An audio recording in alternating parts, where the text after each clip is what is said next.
मध्यरात्री 12 वाजता घड्याळात देशवासियांचा काळजाचा ठोका चुकला.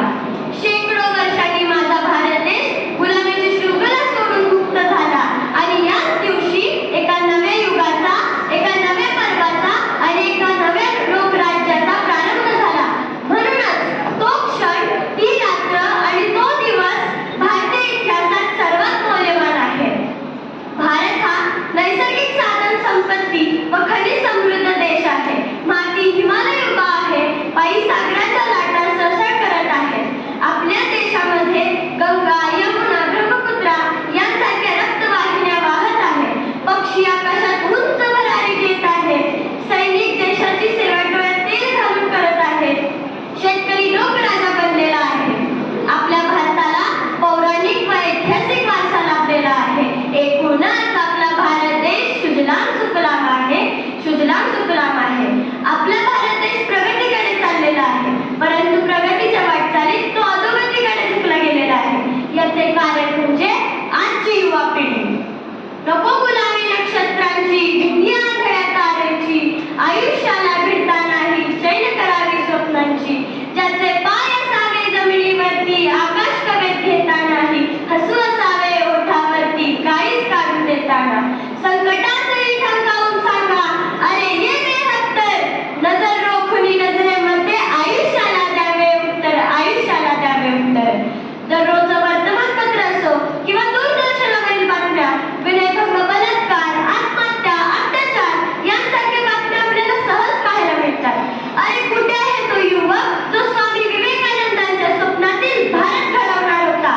तरुण म्हणलं की मला आठवतं ते धगधगतं, सळसळतं रक्त, ज्यामध्ये लाथ मारेल तिथे पाणी काढण्याची धमक असते, ज्याच्या जिभेतून निघणाऱ्या प्रत्येक शब्दाला धारदार तलवारीची पाठ असते व देश ज्याच्या खांद्यावरती उद्याच्या विकासाची स्वप्ने पाहतो.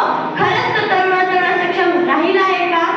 तरुण म्हटलं की मला आठवतात ते छत्रपती शिवाजी महाराज, ज्यांनी लहानपणापासूनच मैत्री केली होती.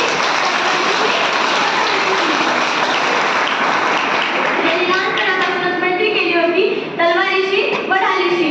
पूर्वीचे लोक म्हणायचे, नाचू कीर्तनाच्या रंगी, ज्ञानदीप लावू जगी. आजच्या तरुणाईला तर ही ओळ देखील म्हणायला वेळ नाही. आजची तरुणाई मोबाईल व सोशल मीडियावरती गुरफटून गेली आहे. वयाच्या 12व्या वर्षी संत ज्ञानेश्वरांनी ज्ञानेश्वरी हा ग्रंथ लिहिला आणि याच वयाच्या 12व्या वर्षी आजची तरुण पिढी काय करत आहे? वयाच्या 14व्या वर्षी छत्रपती संभाजी महाराजांनी बुधभूषण नावाचा ग्रंथ लिहिला आणि याच वयाच्या 14व्या वर्षी आजची तरुण पिढी काय करत आहे? वयाच्या 16व्या वर्षी छत्रपती शिवाजी महाराजांनी स्वराज्याची स्थापना केली आणि याच वयाच्या 16व्या वर्षी आजची तरुण पिढी काय करत आहे?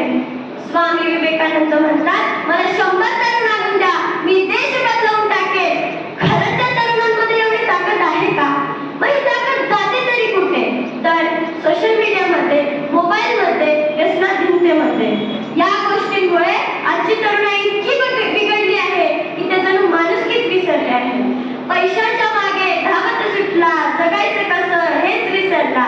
पैशाच्या मागे धावत सुटला, जगायचं कसं हेच विसरला. माणुसकीचा विचार न बघला आजचा युवा असा का घडला, आजचा युवा असा का घडला. मला एक असा तरुण मिळून द्या जो शरीराने स्वस्थ आहे, त्याचे मन आणि इच्छा त्याच्या ताब्यात आहे, त्याचे मन आरशासारखे पारदर्शक व स्वच्छ आहे.